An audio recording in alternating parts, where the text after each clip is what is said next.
So the way a batch is constructed is as follows.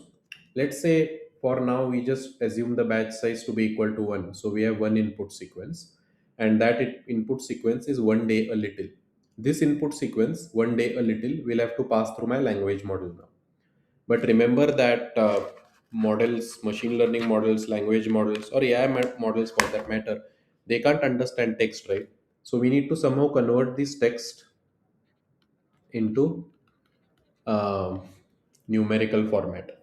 So that's where the first stage of the LLM architecture actually begins. The LLM architecture as a whole is divided into three stages. The first stage is the input stage, the second stage is the processor stage, and the third stage is the output stage. When we look at diffusion language models, there are changes in all of these three stages. So we need to understand all of them in detail. Let's see what happens at the input stage first. What happens at the input stage is that we have this batch, right, which is, let me write it down. We have this input text which is once upon a time, and this text has to flow through this entire architecture. I need to get some prediction, I need to compare it with the ground truth, which is the target values, which are input shifted to the right by one, and I need to get the loss, right? That's the goal. So what happens first is that since the model cannot understand text, these tokens, these are called as tokens, they are converted, or rather first the sentences, the paragraph itself is broken down into a bunch of tokens. There are several schemes to do this, such as word based tokenizer, subword tokenizer, which is byte pair encoding. Let's not get into that, but just imagine that tokens are subsets. So if I have this big paragraph, every token can be one word. So let's start with word-based tokenization for explanation. However, remember that the actual tokenization scheme is subword tokenization, which means a token can be a word, a character, or a merge of characters also. So first what we do is we convert this tokens into token IDs. So let's say once is given a token ID of 1, then this is 12, then this is 50, and this is 80.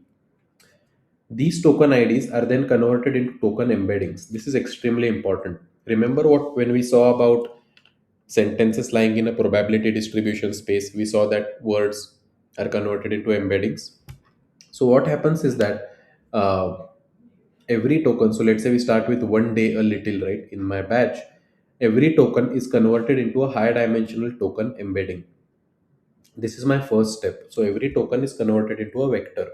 The whole idea is that once the language model is trained, vectors of similar words lie close to each other in the vector space. So for example, um, when the language model is not trained, the vectors for cat and kitten might lie further apart from each other. But once the language model is fully trained, the vectors for cat and kitten will lie closer to each other, right?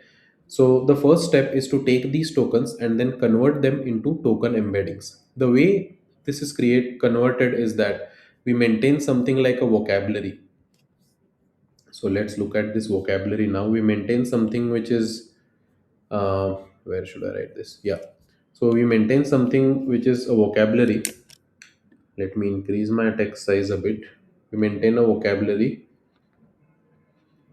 What it means is that let's say I have all my words in English language in my vocabulary. So let's say the, etc. This is my whole vocabulary set.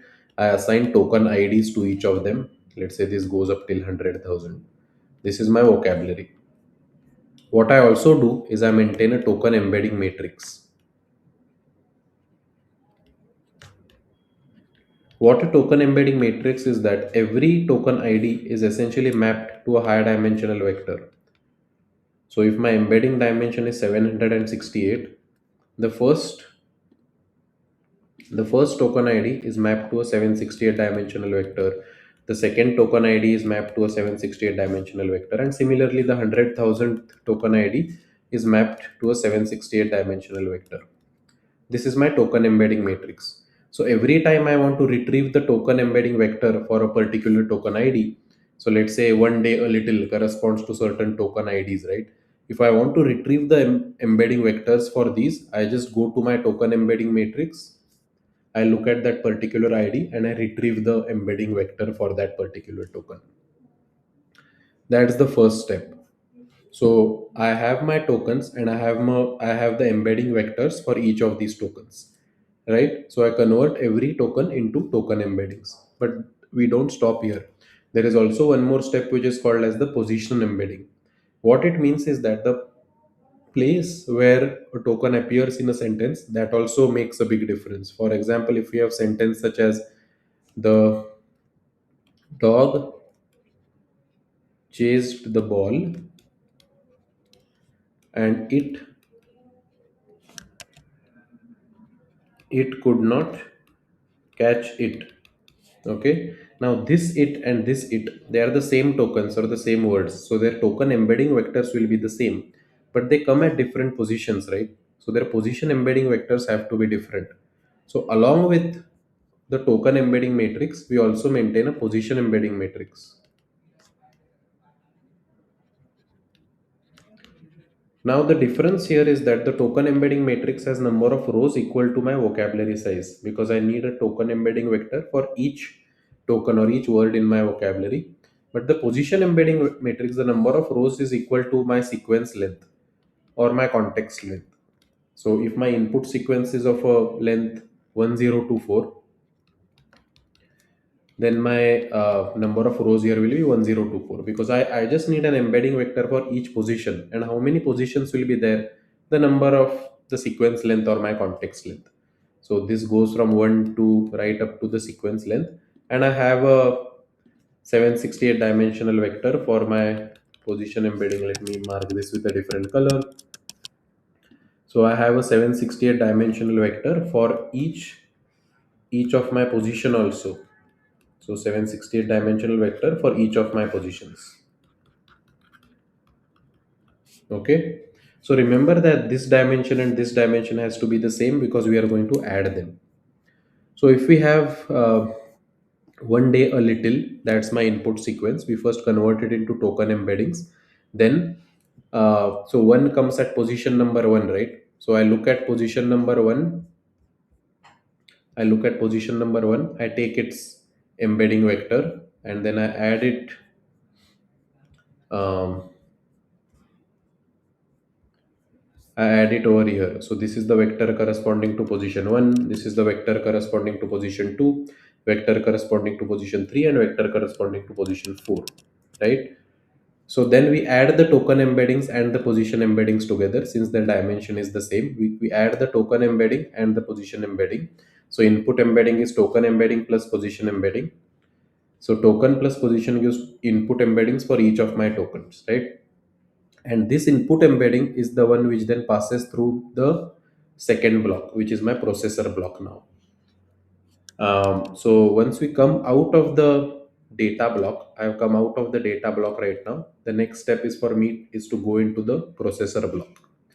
This processor block is where all the magic happens. So initially we started out by thinking that how will the model learn the patterns from the data? It almost feels like magic, right? How will it learn the underlying form of the language? How will it learn the underlying meaning? How will it understand grammar just from sentences? Up till now, all we have done is that we have taken our huge amount of data, we have broken it down into tokens. We have converted tokens into token embeddings, added positional embeddings, and have input embeddings. And the input embeddings are passed through the architecture. But we have not yet formulated the brain of the language model architecture. The brain of the language model architecture is something which is called as the transformer block, which we are also calling processor here. This transformer block consists of all of these components which we are now going to go through separately, right? The transformer block essentially has six major components which all of you need to be aware of. The first is the layer normalization, second is multi-head attention, third is dropout, then fourth is another layer normalization, fifth is a feed forward neural network, and then we have another dropout. Interspersed with all of these components, we have these plus symbols which are essentially called as shortcut connections. When you merge all of these blocks together, it leads to a transformer block. So as you can see, the transformer block is modular. We have layer normalization followed by multi-head attention, followed by dropout, followed by another layer normalization, followed by feed forward, followed by dropout. The good thing is that the transformer architecture mostly stays exactly the same, considering language model and diffusion language models, or considering autoregressive models and diffusion language models. The only change essentially happens in the multi-head attention part, where instead of having a causal attention for autoregressive models, we have the full attention mask for the diffusion language models. We'll look at this in detail, so no need to worry about this right now. So let's start going through each of these blocks separately. Once we have the input embeddings, as I mentioned, now we are entering the transformer. The first thing in the transformer is layer normalization.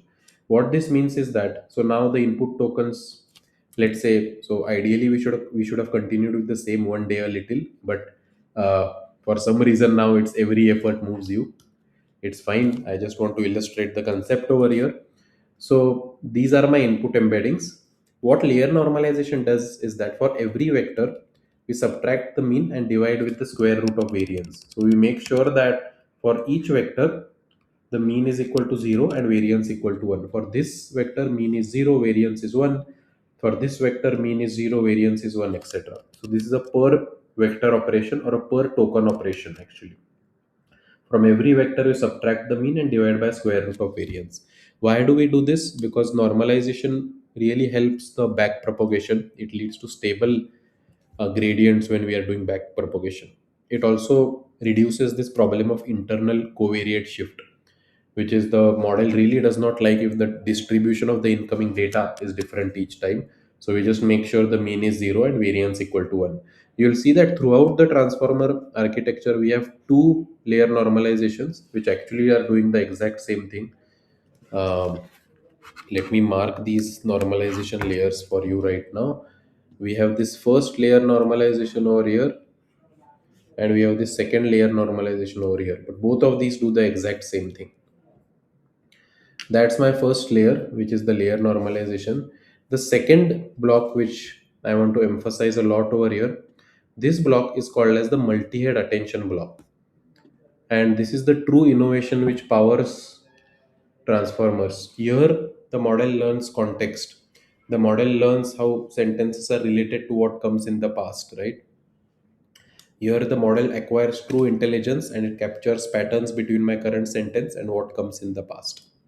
So, as the name suggests, what attention means is that if I have multiple sentences, right, in a batch or multiple input sequences, or rather, to keep it simple, in one input sequence, if I have multiple tokens, attention actually quantifies how much attention I need to pay each token in that.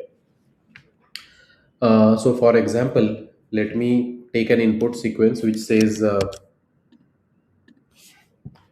Harry Potter or Harry lived at Hogwarts and he. So let's say this is my input sequence.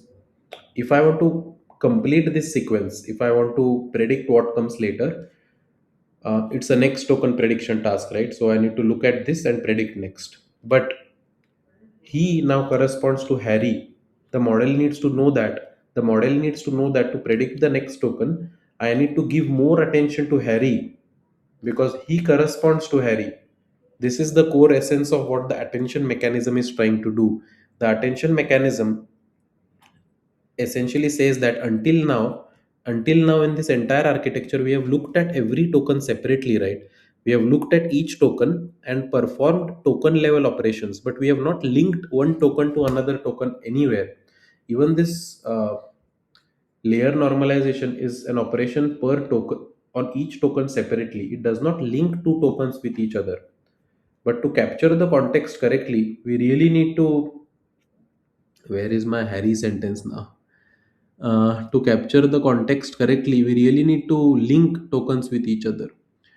Meanwhile, let me see where I've written.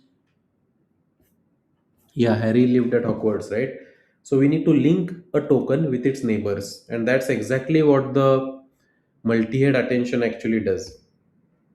So to explain the concept of multi-head attention, I need to take a slight detour, which I am going to take right now because Some of the concepts here will be very relevant for understanding the mask diffusion models as well. So let's understand this attention mechanism and what it's actually doing in a lot of detail. This module will take the most amount of time because the modules which come after the attention mechanism are fairly straightforward, traditional models in deep learning. The reason I'm going deep into the attention mechanism is because if you see this